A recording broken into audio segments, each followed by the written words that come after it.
Now, my friend, to use the example of seeking perfection, uh, trans puts things in oppositions. You know, there is that which is perfect, and that which is not perfect, and so which is imperfect. So we've got a value evaluation of the superior and the inferior. Taking things too personally is a surface orientation. We're a personal individual that's on the surface, but underneath we're all one in the source. So I think of the seven deadly sins. The seven deadly, pride, sloth, all that. That's taking things too personally, too individually.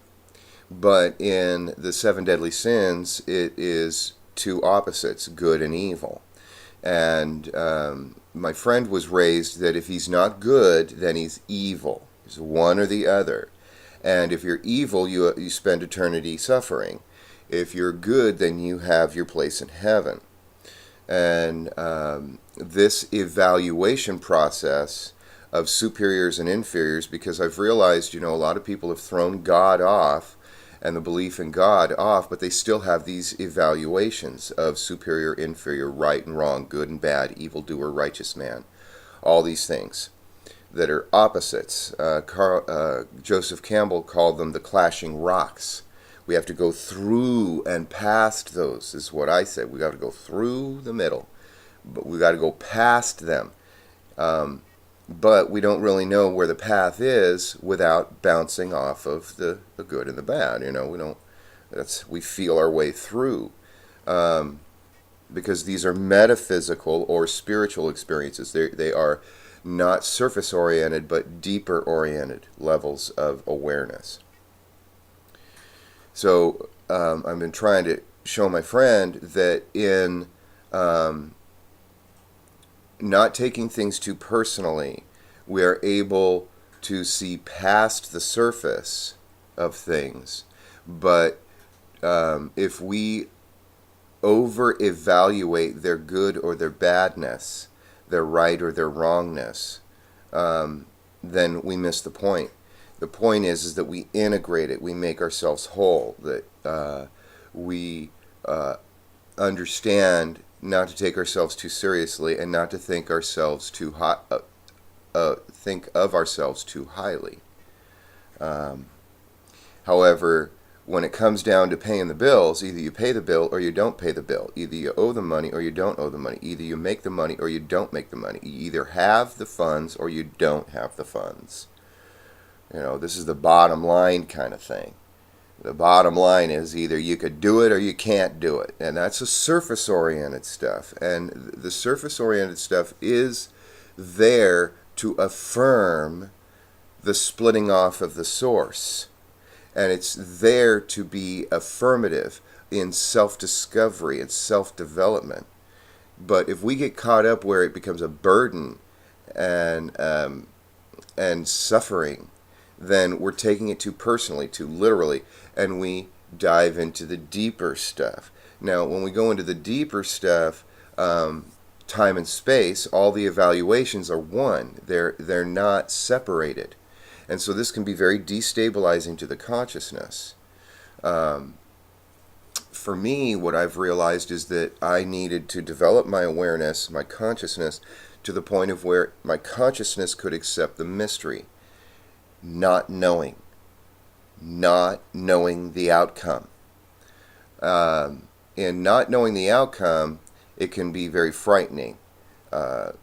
We want to do the right thing. We want to save our lives. We want to do the affirmative, the life-affirming thing, not the life-negating thing. But as I said in an earlier clip, an earlier date in my journal, out of our darkest night arises our brightest light. But we have to, in the experience of our dark night, we need to integrate it. There's a lesson there for us. And basically what it does is it dissolves our own self-importance. There's this tragic comedy to it. I was telling my friend, I've been writing a tragedy, and I would rather write a romantic comedy. You know, I'd rather be writing a romantic comedy than a tragedy. And I realized that the way to do that is to go out and do. Just go do. Um, However, I need to engage in the world in such a way as I don't get too caught up in the surface things. And I have a tendency to want to be conscious of this process I'm going through. There's plenty of people that involve themselves in all these surface things, but they're unconsciously doing it. They're just regurgitating all of these internal experiences, and it seems entertaining, and they can be great entertainers and speakers and talk show hosts and all this stuff, but they're not consciously going through it. They are, well, I call it mental masturbation, but that's from my perspective because I want to be aware of what I'm processing. And the only reason I want to do this is because I have been confronted with people who are individuals themselves that come down on me really, really hard. And I've learned the lesson from these people that I need to be aware of what I'm doing. Not that I blame them, but that they're more like a guide that informs me that, hey, your deal this time was to be aware of what you're doing, you know? And the thing that I find interesting is that I can totally understand these people that go through it unconsciously. I don't have to pull their covers. I don't have to analyze them. I don't have to do any of that. I could just accept them the way they are. It's as if I've already processed that. I've already done that. This is where I think there's some validity on some level, not every level, for reincarnation. And what I mean by validity on some level is that it can be an effective myth to live by. That doesn't necessarily mean I'm taking it too personally and I'm going to say, this is the way it is the one found truth from divine revelation. Ha ha ha. I know. No, it's not like that at all. It's a myth. It's a story we tell ourselves that helps us to process through. I mean, ultimately, it's just about joyful participation in the world. But I woke up this morning and I realized, you know, we have to have separate. I was thinking about a relative who I just love, and they have children, and they're just so proud of their children, and their relationship with their children is not what my relationship is with my children. And so, you know, compare and contrast. I'm always trying to read out, you know, what other possible perspectives may enable me to feel like I can effectively have the relationship that I desire with my children. So I compare and contrast with others, you know, and other family members who are linked biologically and raised similarly. Maybe an excellent example, you know, object lesson for me to learn how to do things a little, you know, differently. But I can't change the whole past. But anyway, I was thinking about this, and they and I both had something similar. We had children young, and we weren't necessarily prepared emotionally or physically, you know, with an F, financially, to confront everything that is necessary for the hopes and dreams of the children we had given birth to would require. And I realized, it just came to me, you know, this is why we have separate nations. You know, we can't be a global society until people have their crap together. Because I was thinking, you know, between our right and left ear is a civilization. In the family group is a civilization, you know, and then we live in a civilization as well. They all reflect each other. they're transformations of the same civilization. But anyway, you know, there are civilizations out there that are that are creating life that may not, that can require. I needed help from my parents. Okay, this is where I'm getting at. I needed help from my parents. I couldn't do it all on my own. And my parents were not pleased with this situation being thrust upon them. And what I mean by not pleased is that what immediately arose were all of these deep-seated concerns for the health and welfare not only of their child but their grandchildren.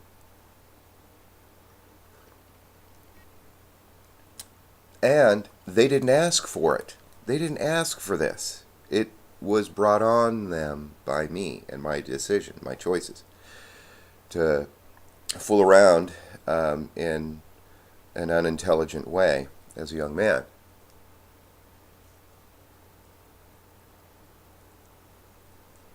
Well, the same thing goes with nations. You know, we have to have separate nations where we say, hey, I'm not going to take responsibility for your crap.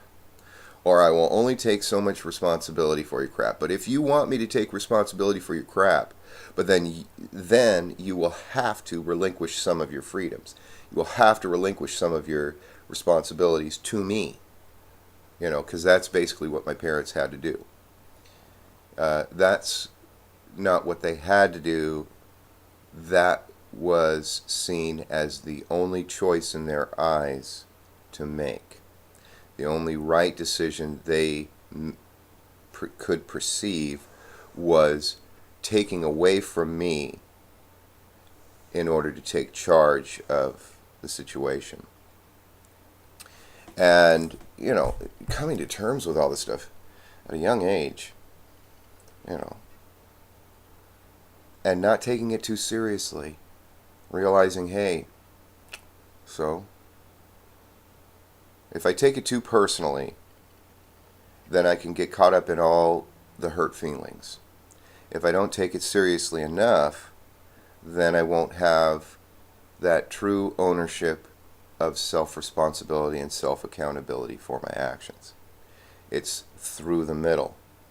If I take too much self-responsibility and too much self-accountability, then I've realized that that self-importance infects all the decisions in my life. And there are certain things that I'm just not responsible for, or that I just can't bear the weight, you know, on my frame. Now, it can be really confusing.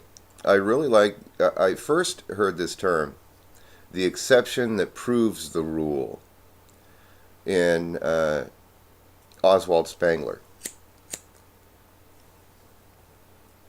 Now, Oswald Spengler was, I just love the courage that he had in putting forth this idea of civilizations having a life cycle. And all civilizations follow this life cycle. You know, this is pretty challenging. And he did a really good job at it. But the exceptions to this rule, he showed how those exceptions didn't disprove his rule, how those exceptions actually proved the rule.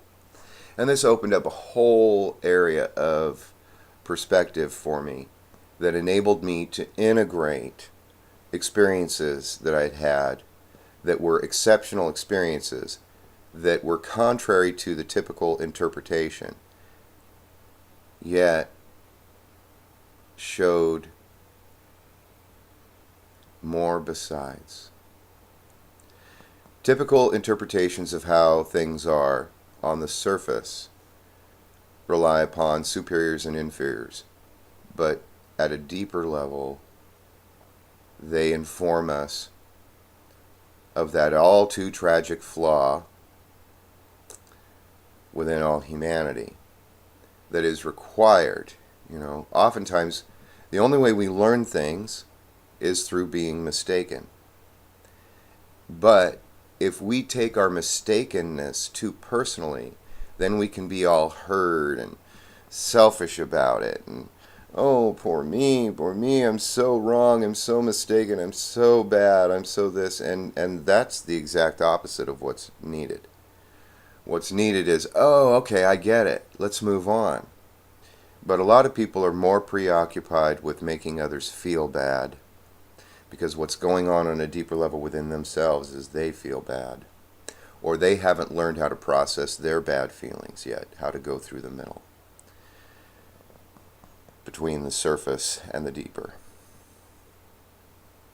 I am in this world, but I am not of it, that kind of thing. Though that really doesn't give a good example, because ultimately the Jesus example is one of an otherworldly afterlife, when ultimately life is to be affirmed here and now on the surface, not in some other worldly afterlife. And it comes back down to a type of, in many people's minds, it comes down to a profit and loss, ledger world tally sheet mentality, is what I call it. The ledger world tally sheet mind, where if I'm good enough, I'll get there. No, that's really not it.